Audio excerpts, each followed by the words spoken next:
ID ஃபீல்ட்லேருந்து சினிமாவுக்கு வந்த இயக்குநர்கள் நிறைய பேர் இருக்காங்க. சார் என்கிட்ட ஒரு கதை இருக்குன்னு சொன்னால் அந்த ப்ரொடியூசர்ஸ் வந்து நான் வந்து ஒரு 100வது ஆளாக தான் நின்றுட்டு இருந்தேன். சொந்தமாக படம் தயாரிக்க எல்லாரும் நினைப்பாங்க இவ்வளோ காசு வேணும், 10 கோடி வேணும், 5 கோடி வேணும். இப்போவுமே நான் ஒன்று சொல்லுவேன் எல்லாருக்குமே, ஸ்கேசிட்டி கிரியேட்ஸ் கிரியேட்டிவிட்டி. என்னோட முதல் படம் வந்து ஒரு சிங்கிள் ஆக்டர் மூவி. எல்லாமே பண்ணி முடிக்கும்போது ஒரு பக்காவான சினிமாவாக இருந்துச்சு. ஆனால் சினிமா எடுக்கிறது சத்தியமாக ஈஸி கிடையாது. ப்ரொடியூசர்ஸ்னால் அது வந்து சினிமாவில் வந்து பிஸ்னஸ். ஆனால் டேரக்டருக்கு வந்து அந்த கிரியேட்டிவிட்டி வெளியே வரணும், அவ்வளோதான். தமிழில் அது முதல் முயற்சியாக இருந்துச்சு.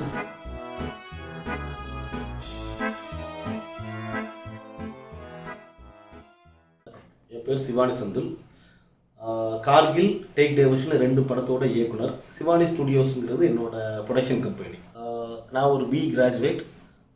படித்து முடித்து ஐடியில் தான் வேலை பார்த்துட்டு இருந்தேன். எனக்கு சினிமா எடுக்கணும்னு பெரிய ஆசையோட அது ஒரு கனவு, லட்சியம்.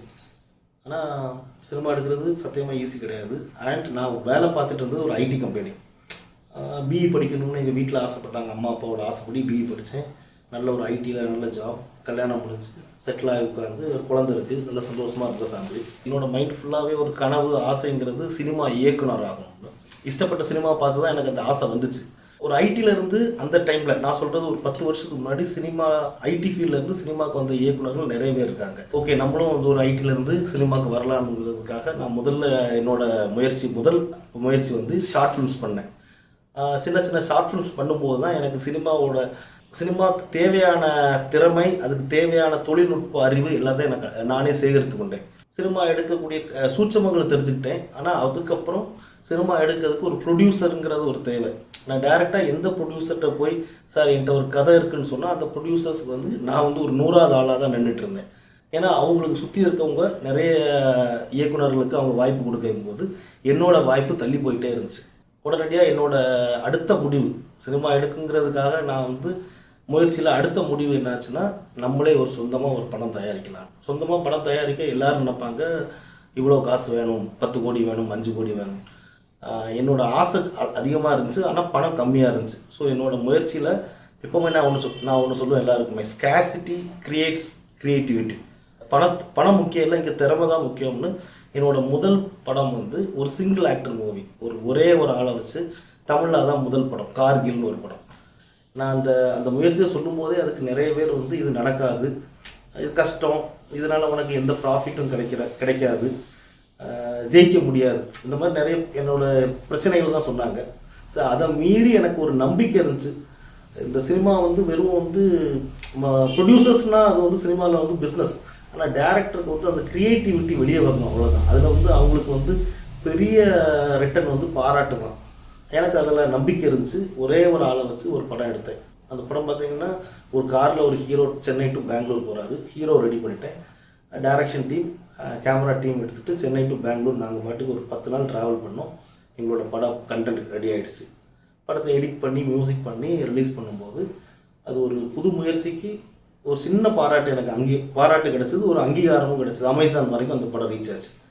ஆனால் அது ஒரு இண்டிபெண்டன்ட் ஃபில்ம் மேக்கிங் தான் சொல்லுவாங்க. ஏன்னா ஒரு கமர்ஷியல் சினிமாவுக்குள்ளே அது அடங்கலை. கமர்ஷியல் சினிமாவுக்கு நிறைய தேவைப்பட்டது. அதை மீறி நான் அதை திரும்ப தேட்டருக்கு கொண்டு வர சின்னதாக போராடினேன்.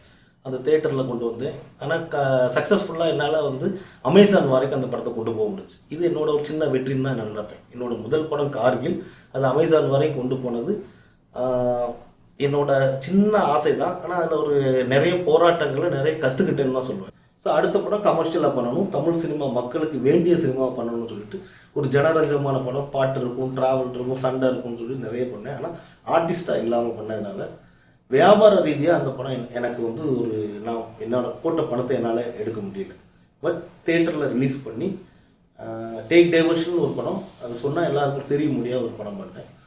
2 படங்கள் நான் பண்ணி முடிச்சிட்டேன். ஆனால் இதில் என்னோட சிரமங்களுக்கு கிடைச்சது பாராட்டு மட்டும்தான். இன்னும் பரிசும் சரி, வியாபார ரீதியாக வெற்றியும் இன்னும் கிடைக்கல. ஆனால் அதுக்காக நான் போராடிட்டு இருப்பேன். எப்போவுமே ஒரு போராட்டத்தோட வெற்றி வந்து ஒரு சினிமாவில் அமையாது எல்லாருக்குமே. சிலவங்களுக்கு ஒரு சினிமாவில் அமையும். என்னை பொறுத்த வரைக்கும் என்னோட வெற்றி காத்துட்ருக்கு. நான் அதுக்காக போராட்டம் தொடர்ந்துட்டுருக்கேன். சினிமாவுக்கு எனக்கு கிடைச்ச சப்போர்ட் பற்றி நான் பேசணும்னு ஆசைப்படுவேன். ஃப்ரெண்ட்ஸ் அண்ட் ஃபேமிலி தான் அந்த இது. ஸோ ஃப்ரெண்ட்ஸ்ன்னு பார்த்தீங்கன்னா, நான் படம் எடுக்கணும்னு ஆசைப்படும்போது நான் வந்து எப்போவுமே என் ஃப்ரெண்ட்ஸ் தான் எல்லாத்துக்குமே கூட இருப்பாங்க. அது ஸ்கூல்லேருந்து இன்றைக்கி வரைக்குமே. அந்த ஃப்ரெண்டு வந்து ஒரு ஃப்ரெண்டு ஃபஸ்ட்டு சொல்கிறான், டே நீ படம் எடு, அதுக்கு நான் உனக்கு இவ்வளோ ரூபா கொடுக்குறேன். ஒருத்தர் சொல்லணும்னா நான் ஒரு 10 பேர்கிட்ட கேட்டேன். அதில் 5 பேர் ஓகே பண்ணாங்க, 5 பேர் என்னால் முடியாதுன்னு சொன்னாங்க. ஸோ அந்த ஃப்ரெண்ட்ஸோட சப்போர்ட்டில் தான் என்னோடய படம். ஸோ நான் எப்போவுமே சொல்லுவேன், இப்போ இல்லை, நான் நிறைய வாட்டி சொல்லியிருக்கேன், கடவுளுக்கு பல பேர்கள் உண்டு, அதில் என் நண்பர்கள் பேரும் அடக்கம். எனக்கு ஹெல்ப் பண்ண கடவுள் வந்து டேரெக்டாக எல்லோரும் ஹெல்ப் பண்ண மாட்டார், ஃப்ரெண்ட்ஸ் வழியாக தான் வந்தார். இன்னைக்கு இல்லை, நான் எப்போவுமே நான் ஒரு டேரக்டர்னு சொன்னால் அதுக்கு என்னோடய ஃப்ரெண்ட்ஸ் மட்டும்தான் காரணம். அடுத்தது ஃபேமிலி. ஒரு டேரக்டர் வந்து படத்துக்காக ஒரு 10 வருஷம் போராடுவான். அவன் நாளைக்கு அவன் ஜெயிச்சு அவன் ஆஸ்கார் வரைக்கும் வாங்கலாம், இல்லை பெரிய அவார்டு வாங்கலாம். ஆனால் அந்த 10 வருஷம் போராட்டத்துக்கு அமைதியாக அவனுக்கு கூட இருக்கிறது எப்போவுமே அவன் ஃபேமிலி தான். அது வந்து யாருக்குமே வெளியே சொல்ல மாட்டாங்க. சும்மா சொல்லலாம், என் ஒய்ஃப் எனக்கு சப்போர்ட் பண்ணாங்க. ஆனால் ஒரு டேரக்டர் உருவாக முழுக்க பாதி காரணம் அவன் wife and family and friends தான். சினிமாவில் வந்து படம் எடுக்கிறது ஒரு இயக்குனரோட அவனோட ஒரு டேஸ்ட். அவன் ஒரு படம் எடுக்கிறான், ஒரு ஹீரோ இருக்கிறான், ஹீரோயின் இருக்கிறான் அப்படின்னு ஒரு படம் எடுக்கிறான். ஆனால் அந்த படம் வெளியே வந்து அடுத்த செகண்ட் இங்கே ஒரு 1000 பேர் அதை ரிவ்யூங்கிற பேரில் அவங்களுக்கு பிடிச்சதை பேசுகிறாங்க. இப்போ நான் என்ன சொல்கிறேன்னா, ஒவ்வொருத்தரோட பார்வை வேறு, ஒவ்வொருத்தரோட கமெண்ட் தான் அது. ஸோ என் படத்தை வந்து இன்னொருத்தர் யாரோ ஒரு படத்தை வந்து பார்க்குறவங்களோட பார்வை தான் வேறே தவிர டைரக்டரோட பெர்செப்ஷனை வந்து அவங்க புரிஞ்சுக்க மாட்டாங்க. டைரக்ஷன் அவரோட ஆசைப்பட்டிருப்பார், இவ்வளோ தான் அவரோட ஐடியா இருக்கும், இவ்வளோ தான் அவரோட பொருட்செலவு இருக்கும், அதை ஃபஸ்ட்டு ஒரு படம் பண்ணுறாங்க. பட் ரிவ்யூவருங்கிற பேரில் வந்து இவங்க பண்ணுறது வந்து ஒரே ஒரு விஷயம் மட்டும் சொல்லணும், அதை பற்றி எதுவுமே காதலே வாங்கக்கூடாது. எல்லா டேரக்டர்ஸ்க்கும் வந்து அதை பற்றி காதில் வாங்காமல் தான் பண்ணிகிட்ருக்காங்க. புதுசாக வரவங்களுக்கு அந்த ரிவ்யூவை பற்றி ஒரு சின்ன ஒரு தயக்கம் இருக்கும், அதை எதையுமே கண்டுக்கக்கூடாது, நமக்கு பிடிச்சதை பண்ணுவோம். ஸோ அடுத்து என்னோடய படங்கள் திரும்ப தொடர்ந்து பண்ணிக்கிட்டே இருக்கேன். என்னோடய 3வது திரைப்படத்தோட வேலைகள் ரொம்ப ஸ்பீடாக போயிட்டுருக்குது. கண்டிப்பாக இந்த தடவை கமர்ஷியலாகவும் நான் சக்ஸஸ் பண்ண முடியும்னு நம்புகிறேன்.